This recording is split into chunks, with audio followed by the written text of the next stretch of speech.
جا کر کے وہاں جو آپ کی پٹیشنز پینڈنگ ہیں ان کو جا کر کے ڈیسائیڈ کرائیے۔ اس دوران دوسری مرتبہ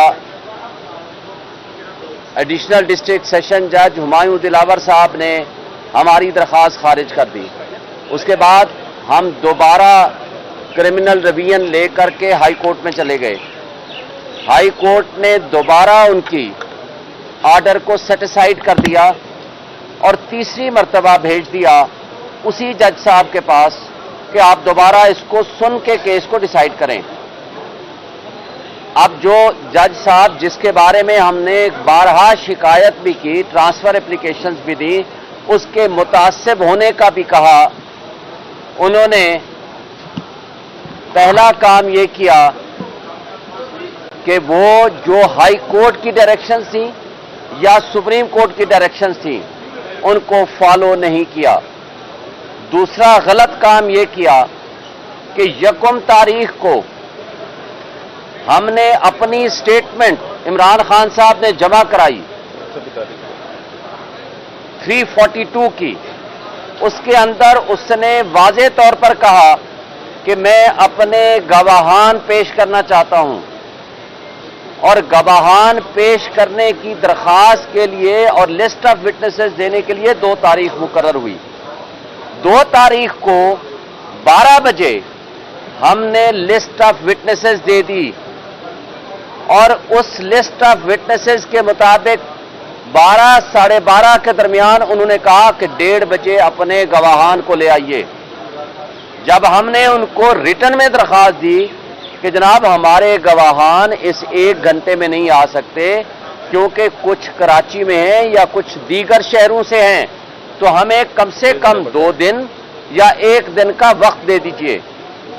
لیکن جج صاحب نے 1:30 بجے یہ فیصلہ کر دیا وقت دینے کی بجائے کہ جناب یہ گواہان آپ کے کیس سے متعلقہ ہی نہیں ہیں، جو کہ ان کا یہ اختیار نہیں تھا۔ کیس کے متعلق ہونے یا نہ ہونے کا فیصلہ یہ پہلے تو جس کا وہ گواہ ہوتا ہے اس نے کرنا ہوتا ہے۔ دوسری بات، جب گواہی آ جاتی ہے تو پھر جج صاحب اس گواہ کے دیے ہوئی سٹیٹمنٹ اور جرا کے مطابق فیصلہ کرتا ہے کہ اس کی کون سی پروویژن قانون کے مطابق ریلیونٹ ہے، کون سی پروویژن ریلیونٹ نہیں ہے۔ اب پھر کیا کرتے ہیں، یہاں سپریم کورٹ آرڈر فرماتی ہے 3 تاریخ کو، اسلام آباد ہائی کورٹ کو ڈائریکشن دیتی ہیں کہ یہ سارے جو کوشچنز ہیں جس میں جورسڈکشن ہے، مینٹینیبلٹی ہے، لمیٹیشن ہے، یہ ٹرانسفر ہے، یہ سارے کیسز ڈیسائیڈ کیے جائیں۔ جب ہم جاتے ہیں عامر فاروق صاحب کے پاس تو وہاں جب ہمارے یہ کیسز ڈیسیژن کے لیے جاتے ہیں تو وہ ان کیسز کو دوبارہ ڈیسائیڈ کرنے کی بجائے پھر اسی جج کو بھیج دیتے ہیں کہ آپ اس کو جا کر کے دوبارہ ڈیسائیڈ کر لیں۔ فیصلہ ہے 3 تاریخ کا، کاپی آرڈر کی ملتی ہے 4 کی شام کو، اور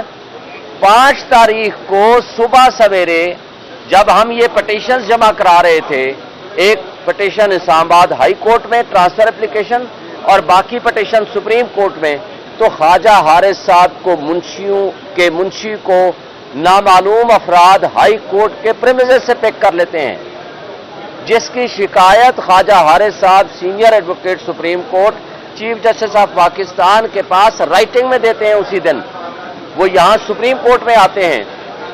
اور اس کے بعد اس دوران میرا رابطہ ہوتا ہے، میں اپنے منشی کو بھیجتا ہوں کہ آپ ان کو ہیلپ کرو، پھر میرے منشی کو وہاں ہائی کورٹ کے پریمیسز سے باہر لے کر آ جاتے ہیں وہ نامعلوم افراد۔ پھر اس کے بعد جب اس ساری صورتحال سے فارغ ہو کے خواجہ صاحب پہنچتے ہیں سپریم کورٹ میں، وہ کہتے ہیں میں نے فیصلہ ریزرو کر کے آدھے گھنٹے میں فیصلہ بھی سنا دیا۔ جب فیصلہ لکھنے کے لیے آتے ہیں اس وقت ہمارے وکلاء صاحبان موجود ہوتے ہیں، لیکن یہ پاکستان کی تاریخ کا پہلا ہی کیس ہوگا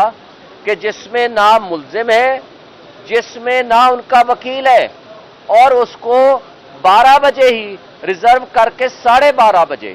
اس کو سزا دے دی، اور اس کے 10 منٹ کے اندر نہ وارنٹ آف اریسٹ ابھی جاری ہوا، نہ ججمنٹ کی کاپی ملی، زمان پارک میں لاہور پولیس پہنچ کے دروازے توڑ کے عمران خان صاحب کو گرفتار کر لیتی ہے، اور 12 بجے سے لے کر 12:30 کے درمیان آدھا گھنٹے کا وقفہ، وہ جج صاحب 30 صفحے کا سائن شدہ فیصلہ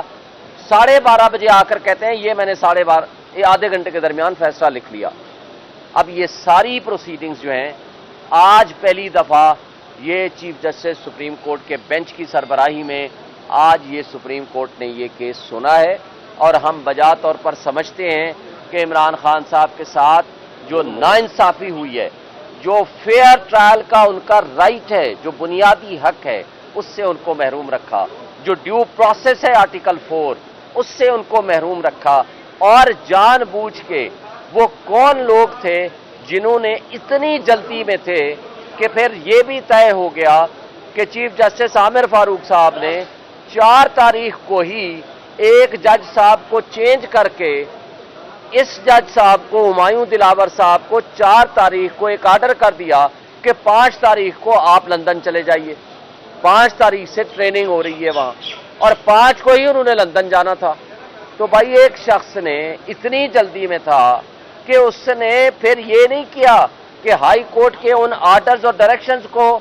مان کے اس کا فیصلہ کر لے، اس نے وہ فیصلہ جو آلریڈی کر چکا تھا، جس کو ہائی کورٹ سیٹیسفائیڈ کر چکی تھی، اسی پہ رلائے کر کے دوبارہ کہا کہ نہیں جی میں یہ سزا سناتا ہوں۔ تو یہ ساری چیزیں واضح کرتی ہیں کہ یہ زیادتی،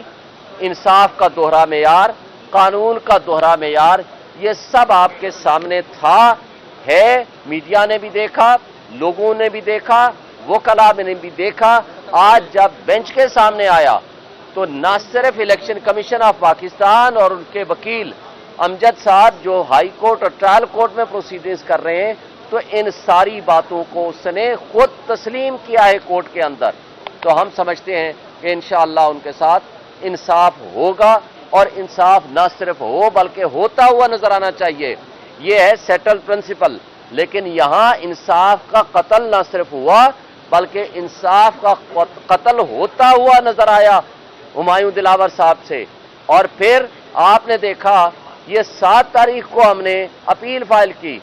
8 تاریخ کو فکس ہوئی، اور 8 تاریخ کو ہم نے بڑا ریکویسٹ کی یہ سارے گراؤنڈز لے کے کہ آپ اس فیصلے کو سسپینڈ کر دیں، سینٹنس کو سسپینڈ کر دیں، لیکن جج صاحب نے کہا نہیں میں 2 سے 3 دن لگاؤں گا یا 4 دن میں فکس ہو جائے گی۔ لیکن پورے 17 دن بعد جا کر کے کل فکس ہوئی، اور اب کل لگی ہوئی ہے صبح مارننگ میں، اور سپریم کورٹ نے کہا ہے مناسب ہے کہ وہ اپنا فیصلہ بتا دیں، کر دیں، اور جو پھر فیصلہ آئے گا اس کی روشنی میں کل 2 بجے یہاں اور اس کے علاوہ دلائل دیے، 15 منٹ تک مسلسل وہ بولتے رہے، پھر جسٹس عامر فاروق صاحب نے مسکراتے ہوئے کہا کہ چلو اس کو 2 دن کے لیے ملتوی کرتے ہیں۔ اگر پھر بھی کل یہی رویہ رہا تو سر اس کے اوپر آپ کا کیا ایکشن؟ اگر کل یہ فیصلہ نہیں ہوتا پھر سپریم کورٹ نے واضح کر دیا کہ پھر سپریم کورٹ آف پاکستان اس کے بارے میں فیصلہ کرے گی، اس لیے ہمیں کوئی ابہام نہیں ہے کہ کل ہائی کورٹ اس میں فیصلہ کر دے گی۔